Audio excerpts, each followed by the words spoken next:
Hello, सबसे important बात यहां पर आज मैं करने आया हूं। मैं आपको बताने जा रहा हूं सीबीएसई के टर्म 1 एग्जामिनेशन। अब इंपॉर्टेंट क्वेश्चंस आखिर सिलेक्ट कैसे करे जाते हैं, फटाफट इस बात को सुन लीजिए। होता क्या है कि एक टीचर की जो थिंकिंग होती है वो ये चाहता है कि जब मैं क्वेश्चन एग्जामिनेशन में दूं तो वो ऐसा हो जिससे मुझे एक से ज्यादा कॉन्सेप्ट की टेस्टिंग करते हैं। पहली कोशिश। दूसरी कोशिश ये होती है, अगर ये एमसीक्यू बेस्ड है तो डेफिनेटली इन क्वेश्चंस को करने के लिए बच्चे को 1 मिनट और 30 सेकंड से ज्यादा समय न लगे, वो छोटे हो, ट्रिकी हो और क्विकली आंसर आ जाए। अगर इन बातों की प्रैक्टिस आपने अच्छे से पहले से कर ली होगी तो डेफिनेटली ये क्वेश्चंस आप समझ पाओगे। और मैंने इन क्वेश्चन का सिलेक्शन कैसे किया है, क्या करा है हमने कि हमने पिछले 10 से 15 साल के क्वेश्चन पेपर का एनालिसिस करा। मैं खुद सीबीएसई में पिछले 21 ईयर से पढ़ा रहा हूं, तो मैं जानता हूं जब हम पेपर सेटिंग करते हैं हम इस बात का जरूर ध्यान रखते हैं कि क्वेश्चंस ऐसे सिलेक्ट करे जाए जिससे चैप्टर्स को मैक्सिमम लेवल पर कवर किया जाए। तो आइए देखते हैं आज हम डिस्कस करने वाले हैं। इन क्वेश्चंस को डेफिनेटली आप अपनी कॉपी में नोट कर, और मैं दावे से कह सकता हूं यही क्वेश्चन एग्जामिनेशन में आएंगे या इन क्वेश्चंस में हल्का सा चेंजेस करके आपको एग्जामिनेशन में दिया जाएगा। अगर मेरे इन सवालों से आपके परसेंटेज में कुछ सुधार हुआ, डेफिनेटली आप मुझे थैंक यू ही कहोगे और आपके लिए ये फायदे का सौदा होगा। चलिए देखते हैं फर्स्ट क्वेश्चन। क्वेश्चन हमने लिया है चैप्टर रियल नंबर से। रियल नंबर में आपका जो सबसे बड़ा फायदा है वो ये है कि यूक्लिड डिवीजन लेमा के ऊपर बेस्ड क्वेश्चन आपको नहीं आएंगे, लेकिन फंडामेंटल थ्योरम ऑफ अरिथमेटिक के ऊपर क्वेश्चंस जरूर आएंगे, जिसमें से क्वेश्चन ये है कि अगर P है AB square and Q is A square B, where A and B are a prime numbers, then the LCM of P and Q is. क्या पूछा है? एलसीएम पूछा है। एलसीएम मतलब ऐसे नंबर जिसको ये दोनों डिवाइड कर सके, मतलब उनसे बड़ा ही होगा। तो बच्चों, जब हमारे पास दो नंबर दिए होते हैं, जैसे मैं देख रहा हूं P equal to AB square है और Q equal to A square भी है, सबसे बड़ी बात आपको ध्यान रखनी है उन दोनों में कॉमन क्या क्या। जैसे देखिए, क्या उसमें A है और इसमें भी A है? बिल्कुल है। क्या उसमें B है और इसमें भी B है? देखिए, इसमें भी B है और इसमें भी B है। तो सबसे पहले कॉमन देख लीजिए। कॉमन देखने के बाद में आपको एलसीएम के लिए मैक्सिमम पावर लेनी। मैक्सिमम पावर देख लीजिए क्या होता है कि अगर मैं A की बात कर रहा हूं तो A की पावर यहाँ कितनी 1 है और यहाँ कितनी है 2 है, तो मैक्सिमम पावर क्या हुई 2, मतलब मैक्सिमम पावर ले लीजिए A स्क्वायर। और B की बात करें तो यहाँ पे 2 है और यहाँ पे 1 है, तो मैक्सिमम कौन हुआ ये? तो A square B square will be the required LCM of question. देखिए यहाँ पर ऑप्शन नंबर हमारे पास है option number B. Hi friends, if you think that you want to crack IIT JEE, then my one point very strong suggestion, forget everything. Just watch one video, eye opener for IIT JEE aspirants on this same YouTube channel. Believe me, you will be grateful to me for the entire life. Just go and watch eye opener for IIT JEE. तो अगर इसी question में आपको examination में दिया जाए तो हो सकता है आप ये पूछे what is the HCF of following numbers. तो एचसीएफ के लिए क्या करना है? मिनिमम पावर है। तो मिनिमम पावर देखेंगे तो 1 और 2 में मिनिमम कौन है? 1, इसका मतलब ए ओनली आएगा। और बी की बात करें तो सिर्फ बी आएगा, तो कौन सा ऑप्शन सही हो जाएगा? Yes, option number A. तो ये जो ए बी है ये हाईएस्ट कॉमन फैक्टर है with minimum power. B square जो है वो एलसीएम है विथ मैक्सिमम पावर। तो ऐसे क्वेश्चन डेफिनेटली आपको एग्जामिनेशन में आएंगे। चलिए देखते हैं अगला क्वेश्चन। ये क्वेश्चन हमने लिया है इन रियल नंबर चैप्टर से। रियल नंबर चैप्टर में आपके लिए ये एक इंपॉर्टेंट कॉन्सेप्ट है। देखिए क्या होता है कि जब आप किसी नंबर को P अपॉन Q के फॉर्म में रिप्रेजेंट करते हो तो P अपॉन Q का होता क्या है कि P अपॉन Q का डेसिमल एक्सपेंशन या तो टर्मिनेट होगा या नॉन टर्मिनेट होगा। टर्मिनेट कब होता है? जब Q के फैक्टराइजेशन में आप ये देखते हो कि प्राइम फैक्टर्स में सिर्फ 2 है, सिर्फ 5 है या 2 एंड 5 बोथ है, तो वो टर्मिनेट होगा। और नॉन टर्मिनेट कब होता है? जब 2 और 5 के अलावा कोई भी नया नंबर 3, 7 समथिंग आ जाए। अब यहाँ पर हमसे ये पूछा जा रहा है कि अगर ये टर्मिनेट हो रहा है तो कितने प्लेसेस बाद होगा? तो टर्मिनेट होना है तो क्या आप इसे डिवाइड करके देखोगे? बिल्कुल नहीं। छोटी सी ट्रिक आप यहाँ पर याद रखिए कि Q के फैक्टर्स अगर 2 की पावर m और 5 की पावर n है तो m और n में कंपैरिजन जो भी बड़ा होगा, अगर m बड़ा है n से तो वो उतने प्लेसेस बाद, अगर n बड़ा है m से तो उतने प्लेसेस बाद। देखिए अगर मैं बात कर रहा हूँ 2 की, तो 2 की पावर कितनी है 3 और 5 की पावर कितनी है 2, तो कितनी बड़ी पावर है? बड़ी पावर 3 है। इसका मतलब है 3 प्लेसेस बाद टर्मिनेट होगा, यानी ऑप्शन नंबर हमारा जो है वो ए हो जाएगा। अब यहां पर अगर आप ये सोचते हैं कि ऐसा क्यों, देखिए बच्चों, डेफिनेटली कोई नंबर टर्मिनेट तब होगा जब उसके डिनोमिनेटर में 10 की पावर्स होगी। सॉल्व करते समय हम ऐसा कर सकते हैं कि मैं अगर ऊपर नीचे इंटू 5 करता तो नीचे क्या हो जाएगा, नीचे भी 5 क्यूब हो जाएगा, है ना। अगर दोनों हो जाएंगे क्यूब तो मैं उसे 2 into 5 whole to the power 3 लिख सकता हूँ, और 2 इंटू 5 कितना हो जाएगा 10, और 10 का क्यूब मतलब 1000, और जब भी किसी नंबर को 1000 डिवाइड करेगा तो वो 3 प्लेसेस बाद ही तो टर्मिनेट होगा। तो इस बात को ध्यान में रखते हुए हमने केवल ये सोचा कि क्यों ना हम 2 और 5 के मैक्सिमम पावर ही देख लें, अगर दोनों इक्वल हुई तो उतने ही प्लेसेस बाद वो टर्मिनेट होगा। इस कॉन्सेप्ट को याद रखिए, इस पर बेस्ड क्वेश्चन आएगा ही। चलिए देखते हैं अगला इंपॉर्टेंट क्वेश्चन कौन सा है। नेक्स्ट इंपॉर्टेंट क्वेश्चन है चैप्टर पॉलिनोमियल से। पॉलिनोमियल में जहां आपने ये पढ़ा है कि क्वाड्रेटिक पॉलिनोमियल क्या होता है, इसके कितने जीरोज होते हैं, अल्फा और बीटा 2 जीरोज होते हैं, क्यूबिक पॉलिनोमियल क्या होता है ना, बाय क्वाड्रेटिक पॉलिनोमियल आपके सिलेबस में नहीं है, क्योंकि डिवीजन एल्गोरिथम आपके सिलेबस में नहीं है। लेकिन एक बात छोटी सी हम भूल जाते हैं कि जो बाय क्वाड्रेटिक पॉलिनोमियल होता है उसे अगर हम प्लॉट करें ग्राफ पेपर पे तो हमें पैराबोला मिलता है। अब ये पैराबोला भला क्या होता है, देखिए पैराबोला एक ऐसा शेप है जो इस फॉर्मेट में रहता है ना। अब जरूरी नहीं है वो इस फॉर्मेट में हो, पैराबोला किसी भी डायरेक्शन में हो सकता है, लेकिन स्पेशली कंडीशन ये दी है कि पैराबोला अपवर्ड कब होगा। अपवर्ड का मतलब होता है कुछ इस तरह, डाउनवर्ड कैसा होगा बच्चों, डाउनवर्ड ऐसा होगा। तो ये कैसे पता चलेगा, ये पता चलता है एक्स स्क्वायर के कोफिशिएंट ए से। तो नोट कर लीजिए, अगर ए ग्रेटर देन 0 होता है मतलब वो पैराबोला अपवर्ड होता है, मतलब यहाँ पर ऑप्शन नंबर ए सही है। लेकिन डाउनवर्ड पूछ लिया जाए तो डेफिनेटली ए लेस देन 0 होना चाहिए। तो ए जो होता है उसकी पॉजिटिव और नेगेटिव साइन आपको ये बताती है कि पैराबोला अपवर्ड होगा कि डाउनवर्ड। समझ में आया। स्पेशली इसके लिए आप एनसीईआरटी रेफरेंस बुक जो एग्जाम्पलर बुक है उसे रेफर करिए। आप देखिए पर इस कॉन्सेप्ट को बार बार एमसीक्यूज में पूछा गया है। तो ए की वैल्यू तो उस पर डिसीजन लेना पड़ेगा आपको, इस को रिवाइज करके जाइए क्योंकि ये क्वेश्चंस एग्जामिनेशन में पूछे जा सकते हैं। चलिए देखते हैं नेक्स्ट क्वेश्चन को।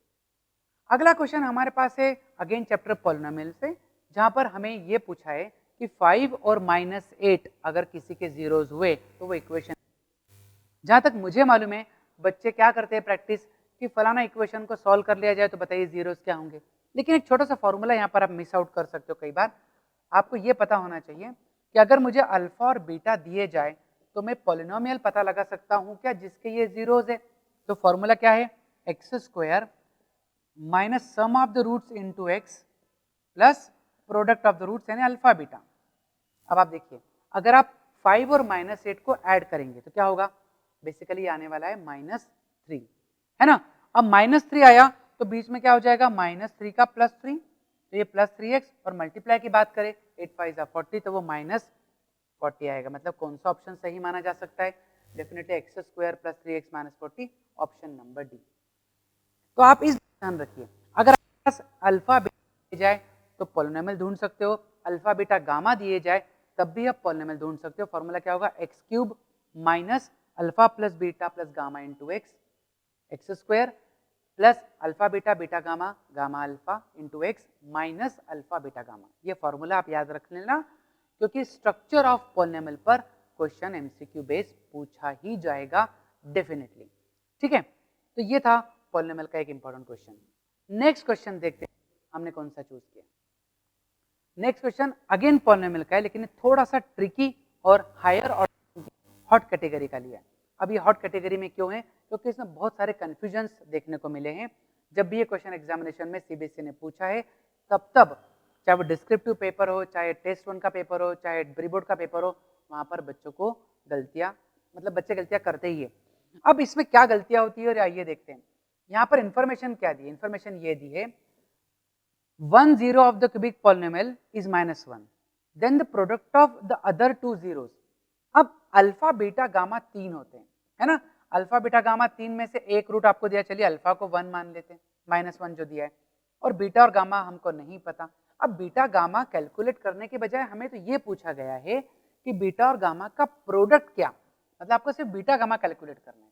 अब स्टूडेंट्स क्या करते हैं, जो आपके पास रिलेशन है अल्फा बीटा गामा, है ना, याद है ना आपको थर्ड रिलेशन, वो बोलता है माइनस डी ओवर ए। अगर ऐसे देखेंगे तो डेफिनेटली अल्फा बीटा गामा यानी minus one into beta gamma, ये जो स्ट्रक्चर आने वाला है माइनस डी, तो ए की वैल्यू कितनी है 1, बी की वैल्यू कितनी है पी, सी की वैल्यू कितनी है क्यू और डी की वैल्यू कितनी है आर, तो आप लिखोगे माइनस आर।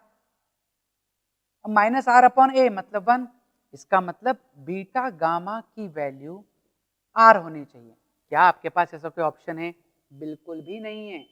तो फिर ऑप्शन में तो पी और क्यू रिलेशन, मतलब कहीं ना कहीं इस अल्फा और बीटा गामा की जो आर स्ट्रक्चर आया है इसे हमें पी और क्यू में कन्वर्ट करना ही पड़ेगा। अब हमारे पास और क्या रिलेशन है?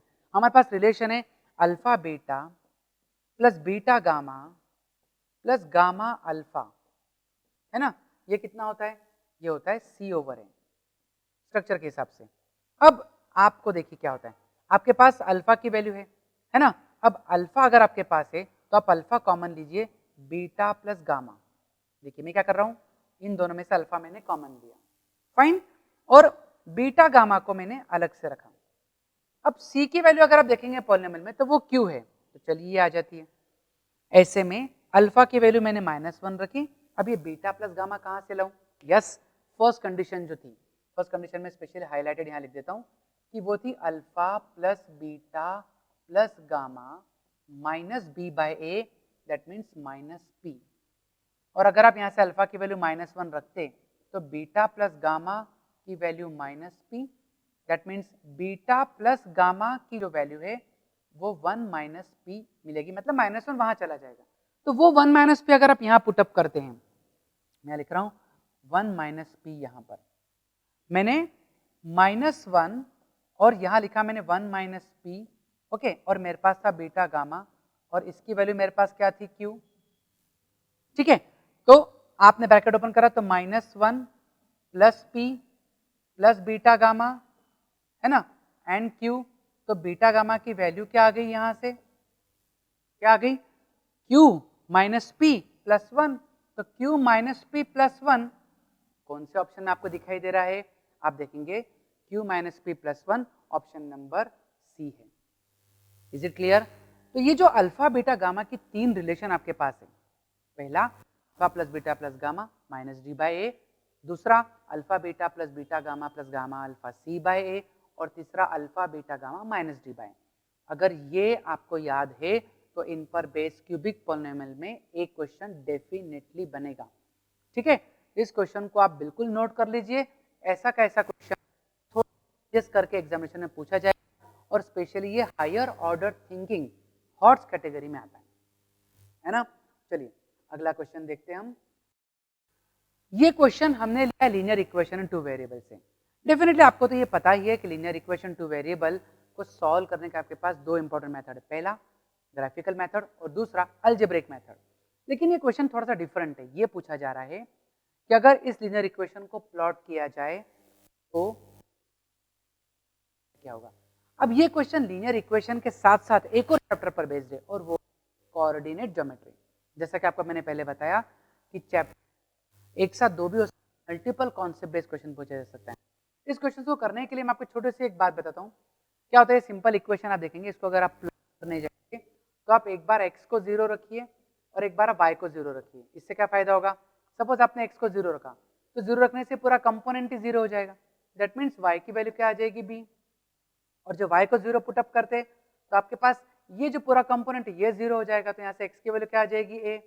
इसका मतलब ये कि जब आप इनको प्लॉट करेंगे ग्राफ पेपर पे, बेसिकली जैसे ग्राफ पेपर पे ये मेरी x एक्सिस है, ये मेरी y एक्सिस है ना, और अपने जो पॉइंट्स आए थे वो क्या आए थे, हमारे वो पॉइंट्स आए थे बेसिकली जब हमने 0 पुट किया मेरे पास आया था x अगर 0 है तो y इक्वल टू b है, तो 0, b, और y 0 पुट किया तो मेरे पास x की वैल्यू a आई थी।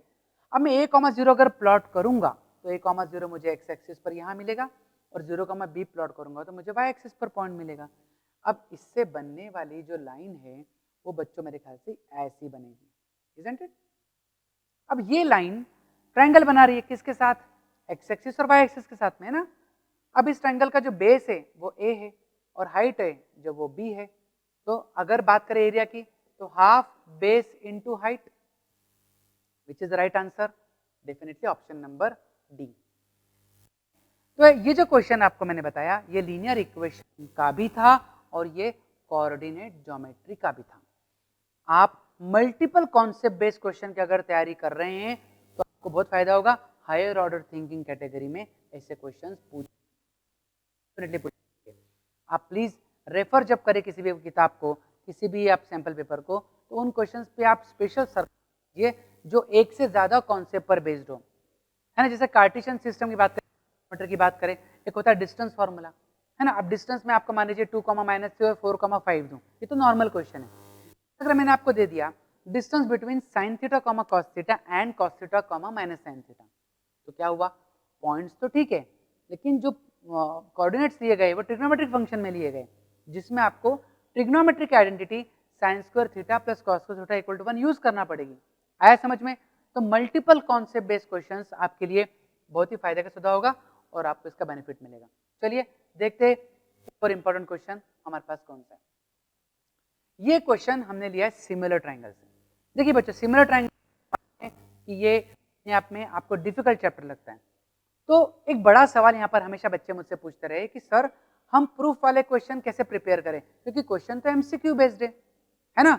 अब एमसीक्यू क्वेश्चन अगर सीबीएसई को पूछते हैं तो इसमें आपको एक बड़ा फायदा ये मैं कहता हूँ कि आप एनसीईआरटी बुक और एग्जाम्पलर बुक के क्वेश्चन को स्टडी कर लीजिए। पर्टिकुलर क्वेश्चन का क्या खास रिजल्ट आता है उसको आप नोट कर लीजिए, है ना। जैसे आप एक क्वेश्चन देखेंगे एनसीईआरटी में कि अगर एडी बेसिकली किसी ट्रायंगल में 1/3 करता है अपोजिट साइड को, तो शायद एक question 9AD = 7AB²। You will see this question in the NCERT. ऐसे जो रिजल्ट्स हैं इनको लर्न कर लीजिए, याद, तो एग्जामिनेशन आपको फायदा होगा। अब इस क्वेश्चन में क्या है कि यहाँ पर आपको डायग्राम देते समय उन्होंने स्पेशल ध्यान ये दिया है कि जैसे मैं बड़ा डायग्राम बनाता हूँ कि ये आपके पास ऐसा डायग्राम है जिसमें यहाँ से ये PN बनाई गई है और ये पैरेलल है कि नहीं LM को, ये देने के बजाय उन्होंने इंफॉर्मेशन में ये बताया है कि ये वाला जो एंगल है ये 46 डिग्री है और ये वाला एंगल भी 46 डिग्री। इसका मतलब क्या, अरे अगर ये कॉरेस्पॉन्डिंग एंगल्स इक्वल होंगे तो नहीं होगी क्या, इजंट इट। और अगर लाइन पैरेलल है तो इसका मतलब ये नहीं है कि आप इसमें थेल्स थ्योरम यूज कर लें। डेफिनेटली मुझे मालूम है कि जैसे किसी ट्रायंगल में लाइन पैरेलल होती है तो आपका पहला ध्यान जाता है बेसिक प्रोपोर्शनलिटी थ्योरम यानी थेल्स थ्योरम पे, लेकिन रुकिए, उसमें और इसमें थोड़ा सा अंतर है कि यहाँ आपको बेसिकली ये पूछा है कि x जो है, x कहाँ पर दिया है, यहाँ पर दिया है, x की वैल्यू ABC के टर्म्स में क्या, अब x कौन है, the length of PN, isn't it. तो PN यानी पैरेलल लाइन का जो पोर्शन है उस कहीं ना कहीं सिमिलर ट्रायंगल से आपको ये करना है। तो आइए देखते हैं कि सिमिलर ट्रायंगल कैसे है। आपके पास जो डायग्राम है उसमें ट्रायंगल साफ तौर पर देख सकते हैं KPN जो है वो सिमिलर है ट्रायंगल KLM को। क्यों? जैसा कि आपने देखा कि दो एंगल इक्वल है और एक एंगल जो यहाँ पर आपको K दिया हुआ है वो कॉमन है, इसी ट्रायंगल आपके सिमिलर। द सेकंड थिंग, आप उसकी साइड्स के रेशियो लोगे। वो कैसे रेशियो लेते हैं, जैसे फर्स्ट टू देखे तो वो PK, यहाँ पर फर्स्ट टू देखेंगे तो KL, ओके। अगर हम देखेंगे, अगर मुझे PN लेना है तो मैंने लास्ट टू लिया PN, वहां पर मैं लास्ट टू लूंगा LM। अब क्या मेरे पास PK की वैल्यू है, नहीं है, KL की वैल्यू है, नहीं है, लेकिन दूसरा हमारे पास कंपोनेंट है, जैसे मैंने लिया KN/KM। अब केवल इन दोनों को अगर हम ध्यान से देखें, so what is the value of PN, तो आप बोलोगे sir that is x, okay. What is the value of LM, LM की लेंथ आपको दी है A, और KN की वैल्यू बात करें तो KN दिया आपको C, और KM की बात करें तो वो C+B है ना, मतलब आपको C+B दिया है। तो डेफिनेटली x की वैल्यू निकालने के लिए आप क्या करोगे, आप क्रॉस मल्टीप्लाई करोगे AC/C+B, and that is the correct answer of the question. आप देख सकते हैं AC/C+B यानी ऑप्शन नंबर जो B है that is the right answer. तो सिमिलर ट्रायंगल चैप्टर में मैं आपको ये रिकमेंडेशन बार बार दूंगा कि अगर आप एनसीईआरटी बुक और एनसीईआरटी एग्जाम्पलर के क्वेश्चन देखेंगे तो जिन क्वेश्चन के स्टैंडर्डाइज आंसर्स हैं, है ना, उन आंसर्स को अगर आप लिस्ट बनाकर एक कॉपी में लिख ले, इससे क्या फायदा होगा कि एग्जामिनेशन के पहले यानी सुबह के समय जब आप जाने वाले हो, रिजल्ट्स को आप देख जाए। कि क्या क्या रिजल्ट उसमें लिखे हैं। जैसे मुझे क्वेश्चन याद आ रहा है, उसका रिजल्ट मैं आपको जरूर यहाँ पर बताना चाहूँगा। Hi friends, it's the time to unveil the product of years of our hard work and research on NTSC. The team has really gone that extra mile, pouring heart, brain, conscience, developing this NTSC Guru. It not only comprises of state-specific video lectures, practice lectures, tests. You will also get the set of most probable questions that can be asked in the forthcoming NTSC of your particular state. It really took us 6 long years of complete research and development to figure out what different states ask or might ask in NTSC. And now we are more than sure that we have now decoded the Da Vinci Code of NTSC. So subscribe to NTSC Guru if you want NTSC specific concept lecture, fantastic course material State-of-the-art practice videos and very finely drafted All India Test Series. So ensure your success for this once in a lifetime opportunity of enjoying pride, prestige and glory. Enjoy NTSC. Best of luck.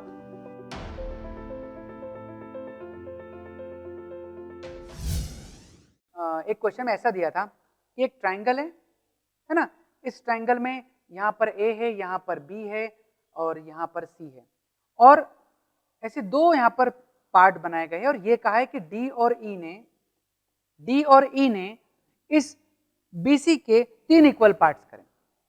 और फिर पूछा जाता है कि AD square की value AC square के हिसाब से क्या आएगी। देखिए ऐसे क्वेश्चन में अगर आप ये सोचते हैं कि हमारे पास राइट एंगल ट्राइंगल है, हम 3 बार पाइथागोरस थ्योरम लगाएंगे तो बहुत टाइम वेस्ट होगा। इसे स्मार्टली अगर हम थोड़ा सा ये ध्यान रखें कि अगर मान लीजिए मैंने इसमें इन कंपोनेंट को x और x मान लिया और इसे y मान लिया, तो ये जो AD है ये मेरे पास x square plus y square होगा, है ना। और जो मेरे पास AC है उसमें y square plus 3 times of x मतलब 9x स्क्वायर होगा, है ना। तो हम किस तरह इन दोनों में रिलेशन निकाल सकते हैं, आपके आंसर ज़्यादा क्विकली आएंगे। और मैं तो कहूँगा कि अगर आपको ये याद है कि AD स्क्वायर की जो वैल्यू है वो सीधे सीधे 8 टाइम्स ऑफ AC स्क्वायर आती है, तो क्या आपका समय ही नहीं बचेगा। आपके पास भले ही मैं ट्राइंगल PQR दे दूं, PQR में मैंने कहा कि जो साइड QR है उसको 3 पार्ट में डिवाइड करा गया है, तो बताइए PR स्क्वायर की वैल्यू क्या, तो आपके पास सीधा आंसर होगा कि वो 8 टाइम्स ऑफ दैट है। आपको डेफिनेटली कॉन्फिडेंस भी आएगा और सिमिलर ट्राइंगल चैप्टर से जो आपके मन में डर है वो हट जाएगा, क्योंकि वहां पर आपको प्रूव करने का समय नहीं मिलेगा, सीधे आपको रिजल्ट वहां पर ढूंढना है 4 में से कौन सा ऑप्शन सही है। तो अगर आप इन बातों का ध्यान रखिए, अगर जैसा कि मैंने कहा कि एक तो मल्टीपल कॉन्सेप्ट बेस्ड क्वेश्चन जो एक से ज़्यादा कॉन्सेप्ट पर यानी एक से ज़्यादा चैप्टर पर आते हो, और दूसरा सिमिलर ट्राइंगल चैप्टर हुआ तो इसमें जिन क्वेश्चंस के फिक्स आंसर्स आते इनकी आप एक लिस्ट बना ले, अभी भी देख लीजिए एक बार पढ़ते समय, और पेपर में एग्जामिनेशन देने के एक दिन पहले भी उनको रेफर कर लीजिए। छोटी छोटी बातें अगर आप ध्यान रखते तो आप खुद भी अगर देखेंगे कि आप अगर आप एक टीचर होते और आप पेपर बनाने जाते और आपके मन में ये 2 बातें होती कि मुझे ट्रिकी क्वेश्चन देने हैं, मल्टीपल कॉन्सेप्ट बेस्ड क्वेश्चन देने, तो आप भी शायद वही क्वेश्चन सिलेक्ट करते जो एक टीचर करता है ना। मजे की बात, तो आप खुद पेपर डिजाइन कर सकते हैं और उसकी प्रैक्टिस कर सकते हैं। तो ये जो मैंने इंपॉर्टेंट क्वेश्चंस आपको यहाँ पर बताने की कोशिश करी, इससे मेरा केवल एक ही उद्देश्य है, एक ही मेरा टारगेट है कि आप डरे नहीं, आप सीबीएसई के प्रोवाइडेड सैंपल पेपर पर फोकस करें, उसमें जिस तरह के क्वेश्चंस उन्होंने दिए हैं उसी में थोड़ा बहुत फेरबदल करके आपको दिया जाएगा। ठीक है बच्चों, ये थे हमारे इंपॉर्टेंट क्वेश्चंस, और मैं चाहूँगा कि आप इन क्वेश्चंस को तो प्रैक्टिस करके जाएं ही, लेकिन सीबीएसई के सैंपल पेपर का भी खास ध्यान रखिए। उसके तरह के क्वेश्चंस बुक में अगर आपको मिलते हैं तो उन पर एक बार ध्यान जरूर दीजिए, आपको डेफिनेटली टर्म 1 एग्जामिनेशन में ज़बरदस्त फायदा होने वाला है। Thank you very much.